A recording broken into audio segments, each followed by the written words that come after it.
की लेक्चर में हम बाघ की गुफाओं के बारे में पढ़ाएंगे आपको। बाघ की गुफाएं TGT, PGD, art, net, JRF में यहाँ से क्वेश्चन श्योर है कि आना है। और बाघ की गुफाएं, बादामी की गुफाएं, शीतल वासल की गुफाएं, इन तीनों टॉपिक पर मैंने वीडियो अपलोड कर दिया है और महत्वपूर्ण टॉपिक है ये। तो जो मैंने बोर्ड में लिखा है, पिछले साल का क्वेश्चन आप उठा कर देखेंगे तो सारे के सारे क्वेश्चन आपको बस इतने में ही मिल जाएंगे। बाघ की गुफाएं किस राज्य के अंतर्गत आती हैं? मध्य प्रदेश राज्य के अंतर्गत आती हैं। कुछ एक्स्ट्रा फैक्ट मैं बता देता हूं आपको, किंतु इतना ही सफिशिएंट है और टीजीटी, पीजीटी, आर्ट के पेपर के लिए। मध्य प्रदेश राज्य में विंध्याचल पर्वत श्रेणी है और जो कि धार जिले के अंतर्गत आता है। मध्य प्रदेश राज्य में एक धार जिला है, वहां पर विंध्याचल पर्वत श्रेणी है और उसी विंध्याचल पर्वत श्रेणी पर बाघ की 9 गुफाएं स्थित हैं। बाघ में कुल कितनी, परीक्षा में क्वेश्चन आएगा कि बाघ की गुफाओं की संख्या कितनी है। ऑप्शन आपको दिया रहेगा 2, 4, 6 या फिर 9। तो सही ऑप्शन 9 क्लिक करेंगे आप। या फिर ऐसा पूछा जाएगा कि बाघ की गुफाएं किस जिले में स्थित हैं, 4 जिलों का नाम दे देगा तो धार जिला आपको सही करना। या फिर यह पूछा जाएगा कि बाघ की गुफाएं किस राज्य के अंतर्गत आती हैं। पिछले साल का पेपर आप उठा के देखेंगे तो ये सारे के सारे क्वेश्चन पूछे गए हैं वहां पर कि बाघ की गुफाएं किस राज्य के अंतर्गत आती हैं। ऑप्शन आपको दिया मिलेगा वहां पर कर्नाटक राज्य, मध्य प्रदेश राज्य, बिहार राज्य व उत्तर प्रदेश राज्य। तो सही ऑप्शन आपको क्लिक करना है, मध्य प्रदेश राज्य के अंतर्गत बाघ की गुफाएं आती हैं। इन गुफाओं की कुल संख्या 9 है। बड़ी मजे की बात है मित्रों की यहाँ पर जो भी गुफाएं बनाई गई हैं उस समय, जो जिस स्थान पर बनाया गया है वहां की जो पर्वत के पत्थर हैं, पहाड़ियों की जो पत्थर हैं वह बड़े ही मुलायम है। यही वजह रही होगी कि वहां पर सिर्फ जो है टेम्परा पद्धति से दीवारों पर चित्र को बनाया गया है, ना कि कोई मूर्ति बनाई गई है, ना कि जो है कोई रेखांकन मतलब किया गया है, रेखा से दिखाया गया है। क्योंकि जो पत्थर है यहाँ के बड़े ही मुलायम हैं। यही वजह है कि सिर्फ चित्रकारियां करना वहां पर संभव था। इन गुफाओं में तो चित्रकारियां ही की गई हैं, किंतु समय के अनुसार यहाँ के जो चित्र हैं वो भी नष्ट हो गए हैं। गुफा संख्या 4 और 5 में ही जो है कुछ महत्वपूर्ण चित्र बचे हुए हैं, वो विक्षिप्त अवस्था में हमें प्राप्त होते हैं। इस गुफा की खोज 1818 में लेफ्टिनेंट डेंजरफील्ड ने की थी। सभी गुफाएं बिहार हैं और बौद्ध धर्म से संबंधित हैं।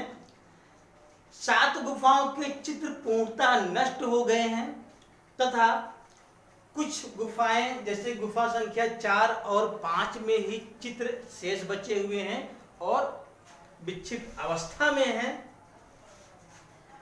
गुफा संख्या 1 को यहाँ पर जो गुफाएं हैं, प्रत्येक गुफाओं के कुछ अलग अलग नाम भी दिए गए हैं। जैसे गुफा संख्या 1 को गृह गुफा कहा जाता है तथा गुफा संख्या 2 को पंच पांडु या पंच पांडव गुफा के नाम से जानते हैं। वह गुफा संख्या 3 को हाथी खाना या हस्ती खाना के नाम से जानते हैं। गुफा संख्या 4 को रंग महल कहा जाता है तथा गुफा संख्या 5 को पाठशाला के नाम से जानते हैं। ये सब कुछ एक्स्ट्रा फैक्ट है। सफिशिएंट तो आपको इतना ही है जितना मैंने बोर्ड में लिखाया है। अभी तक जितने भी प्रश्न टीजीटी, पीजीटी में पूछे गए हैं सारे के सारे आंसर आपको बस इतने से ही मिल जाएंगे। आप पिछले साल का पेपर उठा के देखिएगा और क्वेश्चन को हल करेंगे तो सारे के सारे प्रश्न आपको इतने में ही मिल जाएंगे। किंतु कुछ एक्स्ट्रा फैक्ट मैं आपको बता रहा हूं, नोट्स में अपने समाहित कर लीजिएगा। गुफा संख्या 6, 7, 8, 9 के मार्ग जो हैं, क्योंकि यहाँ के जो पत्थर हैं वह मुलायम हैं, इसलिए उनकी छतों की गिरने से यहाँ का मार्ग गुफा संख्या 6, 7, 8 का जाने का मार्ग जो है वह अवरुद्ध हो गया है, अर्थात बंद हो गया है। गुफा संख्या 4 और 5 में कुछ महत्वपूर्ण जो चित्र प्राप्त हुए हैं, यहाँ से पूछा भी जाता है क्वेश्चन को। गुफा संख्या 4 में सबसे महत्वपूर्ण चित्र है नृत्य वादन का चित्र। नृत्य वादन का चित्र है वह मंत्रणा का दृश्य है तथा वियोग का दृश्य है। कुछ देव पुरुष हैं वह आकाश में विचरण कर रहे हैं, इनका चित्र आपको यहाँ पर मिल जाएगा। तथा 17 घुड़सवारों का चित्र मिल जाएगा। 17 घुड़सवार जा रहे हैं, एक माहौल को क्रिएट कर रहे हैं। एक राजा का जो है जैसे जाते हैं वहाँ पर कुछ माहौल को बनाया जाता है, उस प्रकार से जो है कुछ ऐसा चित्रों को देखने पर लगता है। तथा एक जुलूस का चित्र है जिसे हम हाथियों का जुलूस के नाम से जानते हैं, जिसमें 6 हाथी और 3 घोड़े हैं, इसे हाथियों का जुलूस कहा जाता है। तथा 4 हाथी 3 घोड़े अपने गंतव्य स्थान पर पहुंचकर विश्राम कर रहे हैं, इसका भी चित्र गुफा संख्या 4 से हमें प्राप्त होता है।